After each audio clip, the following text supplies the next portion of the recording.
लोकतंत्र में भले ही राजतंत्र की आलोचना होती हो, पर महारानी एलिजाबेथ द्वितीय के निधन के बाद जिस तरह से भारत समेत कई देशों ने राष्ट्रीय शोक मनाया, उसने लोकतंत्र में भी राजतंत्र की यादें ताजा कर दी।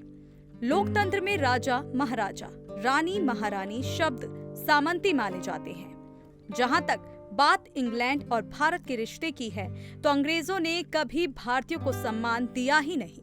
जब भारत पर राज किया तो न केवल जमकर शोषण किया, बल्कि अत्याचार भी किए। लेकिन उसके बाद भी भारत महारानी एलिजाबेथ द्वितीय की मौत पर राष्ट्रीय शोक मनाएगा।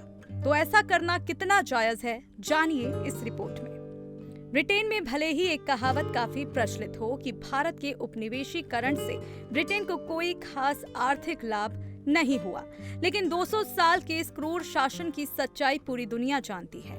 सब जानते हैं कि भारत को सोने की चिड़िया कहा जाता था। भारत एक संपन्न देश माना जाता था, जिसका खजाना हमेशा भरा रहता था। मुसीबत के समय भारत के राजा और नवाब दूसरे देशों की मदद करते थे, लेकिन ब्रिटानिया हुकूमत ने सोने की चिड़िया के पर ऐसे कतरे कि उसे उड़ने लायक नहीं छोड़ा। आंकड़े बताते हैं कि अंग्रेजों ने 1765 से 1938 तक भारत से करीब 45 ट्रिलियन डॉलर की संपत्ति लूट ली थी। इन सब के बावजूद भारत ब्रिटेन को पीछे छोड़ते हुए दुनिया की 5वीं सबसे बड़ी अर्थव्यवस्था बन गया है। 4 साल पहले अर्थशास्त्री उत्साह पटनायक ने एक अध्ययन में अंग्रेजी की लूटपाट का ब्यौरा दिया था, जिसे कोलंबिया यूनिवर्सिटी ने प्रकाशित किया था। इतने बड़े पैमाने पर पैसा देश से बाहर व्यापार के माध्यम से गया, जिसे अंग्रेज मनमाने तरीके से चलाते थे। 1765 में ईस्ट इंडिया कंपनी की स्थापना के साथ भारत का व्यापार अंग्रेजों की मुट्ठी में आ गया। ईस्ट इंडिया कंपनी ने व्यापारियों और आम नागरिकों पर टैक्स लगाना शुरू किया। देखते ही देखते ईस्ट इंडिया कंपनी को बड़ा मुनाफा होने लगा। टैक्स के ही 1/3 हिस्से से भारतीयों से सामान खरीदा जाता था, यानी अंग्रेजों की जेब से कुछ नहीं जा रहा था और हिंदुस्तानियों पर बोझ बढ़ रहा था। इतना ही नहीं, भारतीयों से सस्ते दाम पर खरीदे गए सामान को विलायत में महंगे दाम पर बेचा जाता था।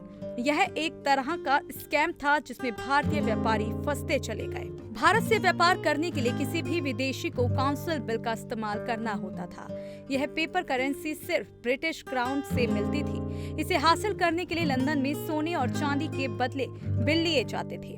भारत के व्यापारी जब इन्हें ब्रिटिश हुकूमत के पास कैश करवाने जाते थे, तो उन्हें रुपयों में भुगतान मिलता था। ये वही पैसे थे जो टैक्स के रूप में व्यापारियों ने अंग्रेजों को दिए थे। एक बार फिर अंग्रेजों की जेब से कुछ नहीं जाता था और उनके पास सोना चांदी भी आ जाता था। देखते ही देखते सोने की चिड़िया का घोंसला उजड़ गया।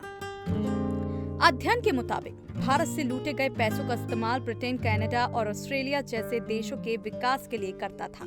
आसान शब्दों में कहें तो भारत के खजाने से न सिर्फ ब्रिटेन बल्कि कई अन्य देशों का भी विकास हुआ। 190 साल में ब्रिटेन ने भारत के खजाने से कुल 44.6 ट्रिलियन डॉलर चुराए। यही कारण है कि ब्रिटेन तेजी से तरक्की की सीढ़ियां चढ़ता गया और भारत संघर्षों में फंसा रह गया। अगर भारत गुलामी की जंजीरों में जकड़ा ना होता, तो आज हम विकसित देशों के बीच खड़े होते। इसके बावजूद भारतीय अर्थव्यवस्था ने ब्रिटेन को पीछे छोड़ दिया है।